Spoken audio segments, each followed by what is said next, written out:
decried and escaped human dignities, namely the pogroms, scanty wages, and inadequate housing. Some of these people at the age of 9 had to survive and support their families, the entire families of brothers and sisters and parents. Their names are Bronfman, Mayer, Lansky, Goldwyn, and Rubenstein. A lot of these names are familiar to you. They're Silver Screen and Silver Spoon. But what may not be as well known is their meager and humble beginnings. How sinking the Titanic actually catapulted a David Sarnoff into fame. How really schlepping Scholens through a neighborhood to a baker was what got Meyer Lansky involved in a craps game.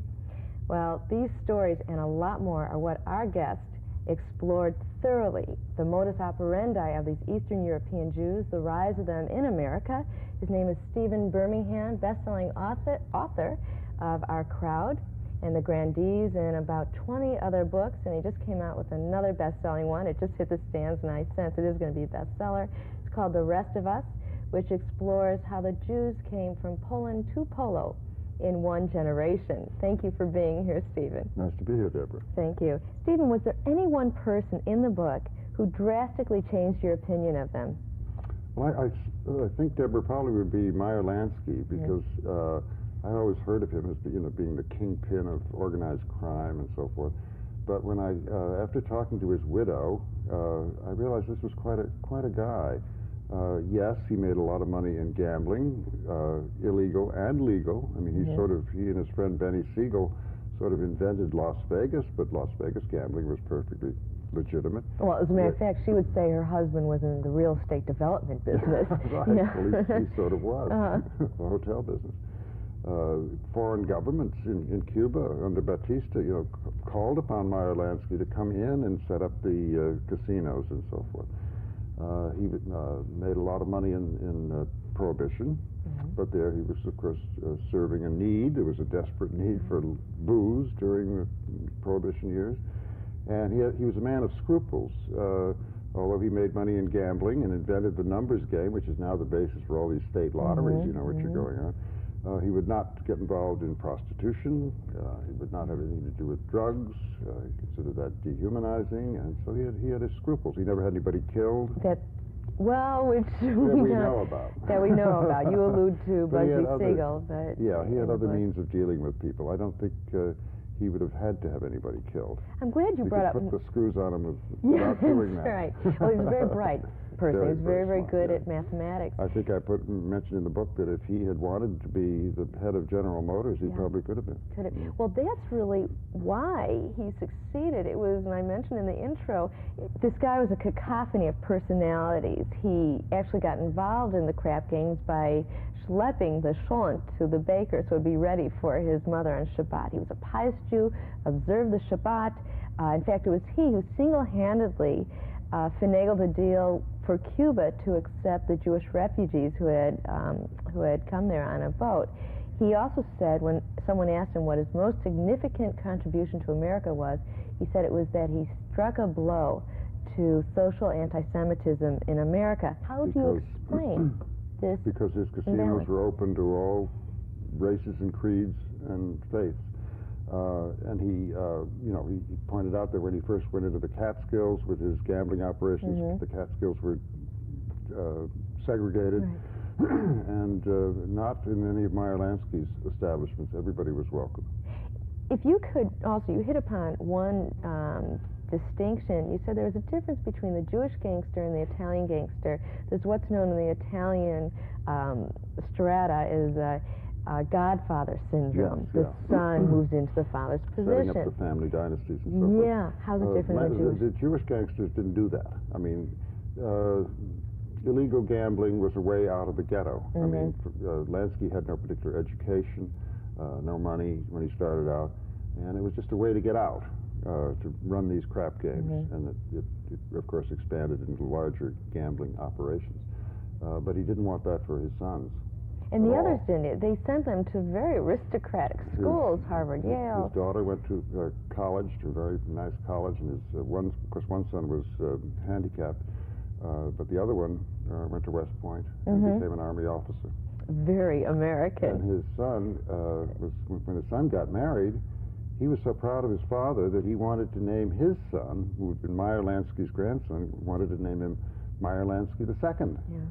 And Meyer said, "Oh no, don't saddle a poor kid with my name," you know. But the son insisted. Yeah, he says he was very proud of his father. Before we move on to the Helena Rubinstein and David Sarnoff and Sam Goldwyn, they're all fascinating stories.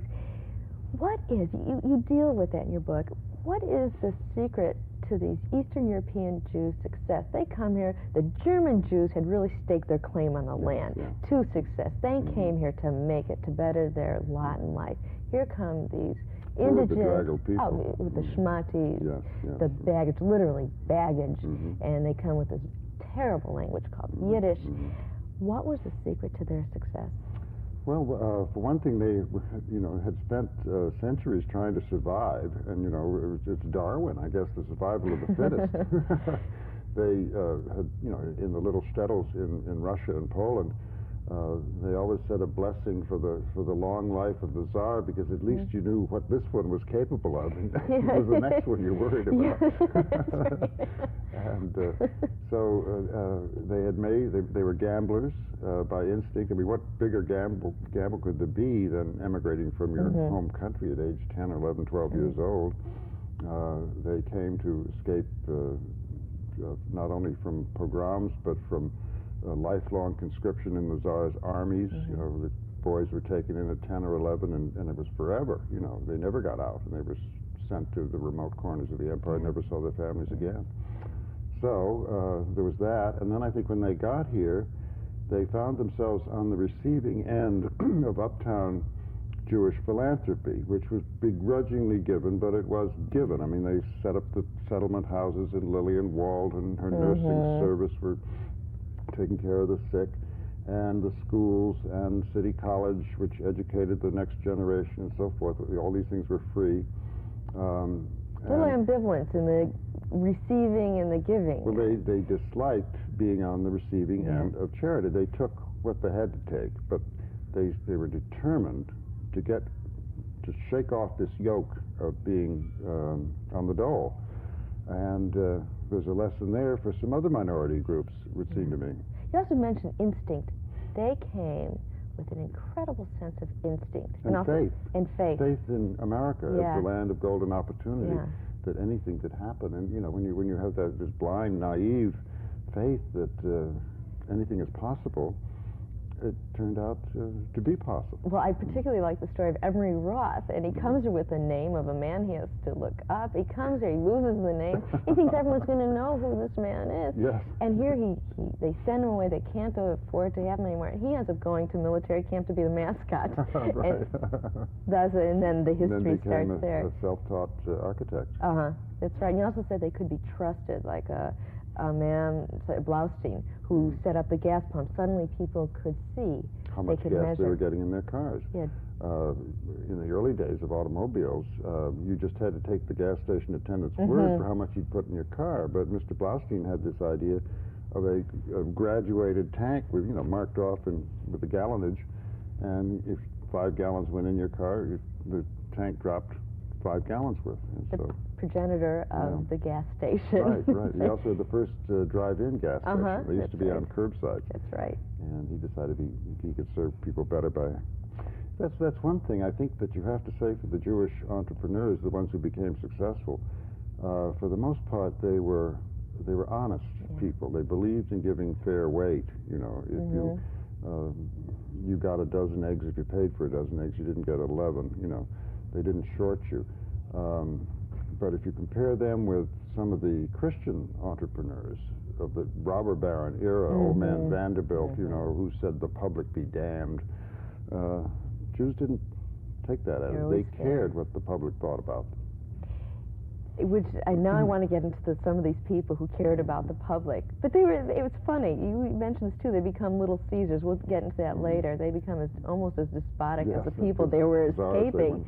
Speaking of which, Helena Rubinstein, who leaves Krakow, Poland, and starts her wonderful beauty line with creme valise, which means nothing. It just sounds very European. A question about her. I have a real problem with her Jewish identity. When she looks at all the different neighborhoods in New York, she says, no, too Jewish. She can't live there. The West Side, no. Yet she keeps Helena Rubinstein, which is obviously an identifiable Jewish name. Yeah. Explain this.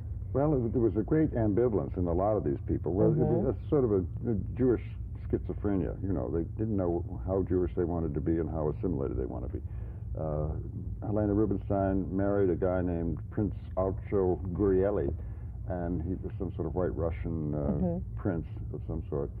And when she would go out socially, she was Madame Rubinstein in the office, but when she'd go out socially, she would say to her escort, be sure and introduce me by my good name, which is Princess Gurieli.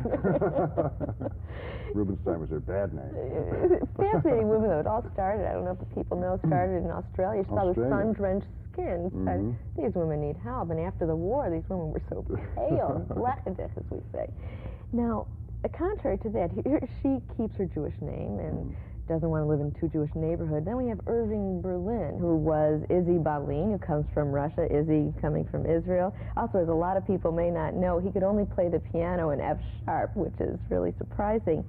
And here's this Russian immigrant, Jerome Kern, said of him, he is American music. How is it this Russian immigrant becomes the father of God Bless America? Well, even before Tin Pan Alley, Deborah, he was a singing waiter in sort of low-life saloons on the Bowery. And he would add new lyrics to existing songs, and he would tinkle out melodies on the piano and compose some songs of his own. And he absorbed, on the Lower East Side, he absorbed all sorts of things from other ethnic groups. I mean, he wrote Irish songs, he wrote Italian songs, Sweet Marie from Italy and so forth. He wrote very American Christian songs like White Christmas and Easter Parade and God Bless America, which many people think is our national anthem. You know? He wrote Yiddish songs with Yiddish themes, German themes. He absorbed all this from the diversity of our culture. It's funny, almost because of that, he escaped the wraths and the threats of the Red Days, the Red Scar, when McCarthyism was coming around. People didn't touch him. He was so American at this point. Yes, yeah. Another Hollywood mogul. He is also, because he's very much alive still, 32nd degree Mason. He's very proud of that. Yeah. My grandfather. David Sarnoff, another story. I love this story. Of course, a lot of these guys, like David, were just lucky. I mean, it was just dumb luck. They were smart, but they were also lucky. I don't know about that, Stephen. Well, he thought he peddled newspapers on the street, the Tageblatt, and the Lower East Side. On the Lower East Side. And then he decided that the money was not, at one point he had his own newsstand. He decided that was not where the money was in newspaper publishing. It was to work your way up inside a newspaper in the field of journalism. So he went to apply for a job at a New York newspaper and walked in the wrong door by accident. It turned out to be the Marconi Telegraph Company. Commercial cable? Yeah, and he was hired as an office boy and then taught himself radio telegraphy in his spare time, and he became very adept at tapping out messages on the wireless. I mean, it was sheer luck. I mean, really a fluke that he stepped over that threshold, that portal. Door. Yeah. But he also had the foresight to prepare for Morse code and read everything he could and teach himself. Yes. Part luck, but then playing like Carpe Diem, seize the opportunity. Yes. So he became our man. And he also had this crazy idea in the field of radio that in those days, radio was sort of a toy. It was a novelty, and people tapped out messages back and forth to each other. It was just sort of a fun, like ham radio operators today. But he had the idea that radio could be used as a medium for broadcasting news, sports events, music, drama. Jack Dempsey. Yeah, and he also had the idea that in the 1930s, which was unheard of, that the same technique that was used to send radio messages through the airwaves could be used to transmit pictures and in color. And everybody said that he's gone too far. That'll never work. people know now. He's now chairman. He was chairman of the board of RCA. He didn't live to see some of his dreams come true, I believe. As I mentioned in the introduction, it was the sinking of the Titanic that actually catapulted him into fame. Perhaps you can explain that. He was sort of filling spare time up on the top floor of Wanamaker's department store in New York, where he was sort of an attraction in the store. He was put up on the top floor not only because it was easy to broadcast from up there, but because it drew traffic through the store, through the selling floors of the store, and people would walk by and see this little guy tapping out radio messages, and it was kind of fun to watch, and it was sort of like a little promotional gimmick in the store. And one evening he was tapping out his little messages between Wanamaker's in New York and Wanamaker's in Philadelphia, and he began to receive this very faint signal from a ship that was in distress, the Titanic in the North Atlantic, which had just struck an iceberg and was sinking fast. And then he began picking up the messages from the Carpathia and the other ships that were speeding to the Titanic's rescue.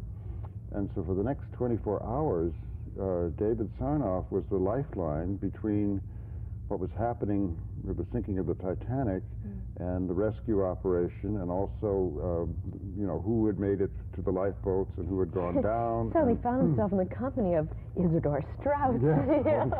I mean, his all family. These people who had relatives on the Titanic were clustering around David's little wireless to see who had made it and who had not.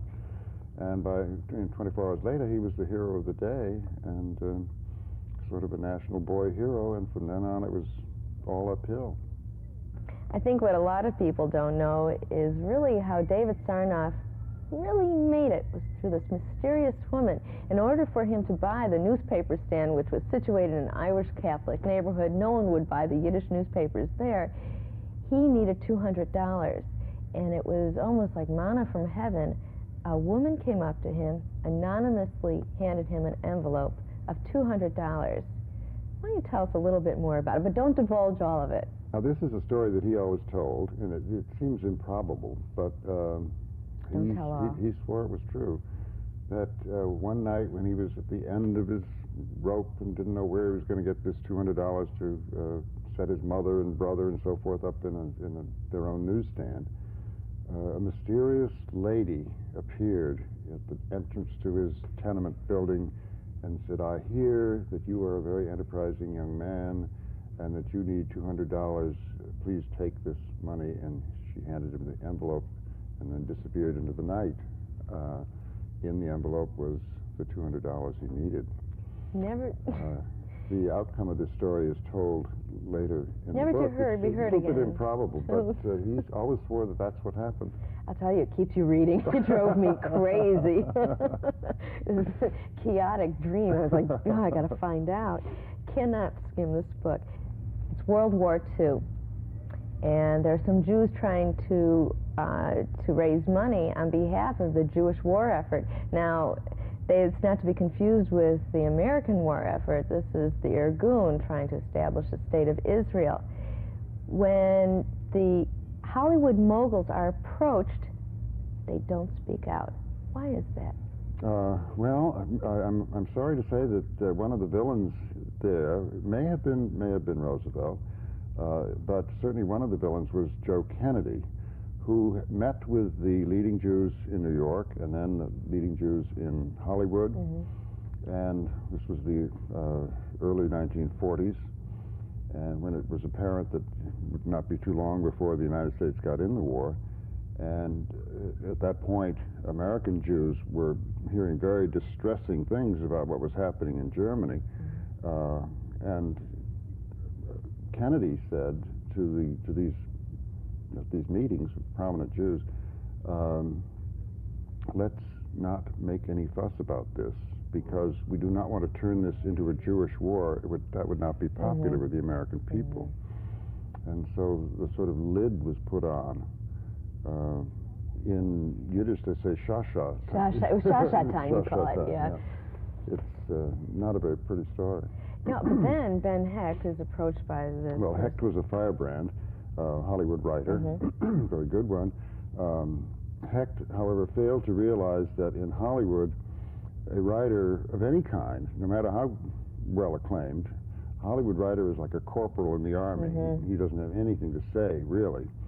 But Hecht, thinking something should be done, you know, fired up with a sense of tzedakah, of doing the right thing. We've got to do something to help these people. Went to the Hollywood moguls and said, well, you've got to contribute. You've got to, you're rich, you know, give. And Kennedy had already been there to say, you know, don't make waves. Goldman, no part of Jewish causes. Right. All right. And Hecht finally went to David Selznick, who at that point was a real hotshot in Hollywood. He had just produced Gone with the Wind, you know, the biggest movie of all time at that point. And he said, David, you know, if you will support this, everybody else will fall into the line. And David said, I'm not Jewish, I'm an American. I don't want to get involved in Jewish things. And Hecht said, now listen, David, you say you're not Jewish, but you're an American. You pick 3 men of your choice, and I will call them up, and you can listen in on the extension phone, and I just want to ask them one question: is David Selznick Jewish? And see what they say. And if they say, no, David Selznick is not Jewish, he's an American, then I won't bother you anymore. But if they do say he's Jewish, then will you contribute? Okay, that's a deal, said Selznick. So Ben Hecht then picked up the phone and called the 3 men that Selznick had chosen. And they all said, well, what's David talking about? Of course he's a Jew, you know. Jew, for God's sake. Jew. So, reluctantly, Selznick got behind his campaign drive for the Irgun, but a lot of movie people turned out, including lots of non-Jewish people like Hedda Hopper and there were she started the pledging, right. I think with $500 or something like that. And there were a lot of pledges, but as you know, in fundraising, a lot of them reneged on their pledges because Kennedy had really scared them. Yeah. Well, he promised that they could borrow more from escrow in Britain. The black tartan, he was in the Scotch business. Right. And provided the Beverly Hills with Scotch where nobody else in the United States could get booze from England. That's right, and believe me, it came across in the diplomatic pouch for Mr. Kennedy. Yeah, and at the time he was ambassador to St. James Court, I believe. It's interesting, Mayer, Louis B. Mayer, he would rather support Catholic charities. Well, and people questioned that. They said, is Louis B. Mayer going to convert to Catholicism? Because his best friend was Cardinal Spellman. And he and Spellman went on fishing trips together and motor trips together. They were great pals. But it wasn't so much that Mayer was toying with converting to Catholicism. It was that the Catholic League of Decency was proscribing certain motion pictures. You know, no Catholic could see these. And so Mayer thought it was just good business to court the princes of the Catholic Church to try to get his movies from being panned or banned. The same way with, he posed arm in arm with Henry Ford, Sr., who was a notorious anti-Semite. But this did not mean that Mayer and Henry Ford Sr. were real pals. It meant that Louis B. Mayer wanted to use Ford's Dearborn Museum as a movie set for one of his pictures, and so he thought it was good business to be nice to Henry Ford. You know what's amazing is you talk and you unravel these stories, how they're all interconnected. Then David Sarnoff works out a radio deal, RKO, with Joseph P. Kennedy. Yes. Which they'll read about. I mean, that's another interview. I want to move on. We don't have all that much time left. I would like to spend 5 hours with you. Bronfman family. Okay, here we go. We have another book in the making. It's interesting. Yechiel Bronfman, when they came over from Russia, brought over their own rabbi. They had servants, even brought over their own rabbi. Then they got poor when they got here. And then they got poor when they got here. Now, they're a Jewish family, come with a rabbi, yet they had such a desire to associate with the socialites, with royalty. In fact, they come up with Seagram's 7 Crown, Chivas Regal. Whatever came of that? Why this royal association? He wanted to be, his dream was to be knighted. Yeah. He never made it. He wanted to be a member of the Canadian Parliament. Never made that either. His funeral was very un-Jewish. Well, yes, he was laid out in state in the State House or something like that in Everyone who Montreal. didn't like him showed up. Give the public what it wants. That's right. Probably be damned. How did the Bronfman family escape the notorious label that Lansky had? I mean, they were both in the bootlegging business. He was on the Canadian side. What Bronfman was doing was legal in Canada. There was no prohibition in Canada. But Bronfman had very good connections with Meyer Lansky on the other side of the lake. No. So, and they were backgammon playing buddies.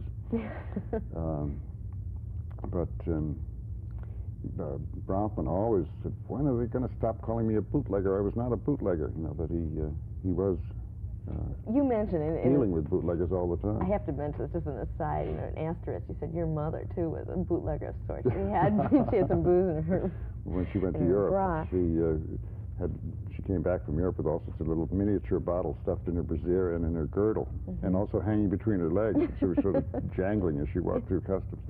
What? Okay, so little time left. I want to get into the people who felt they had to sacrifice Judaism. You have a quote in here on page 228, if you have your books out and open to it. Assimilation was not free.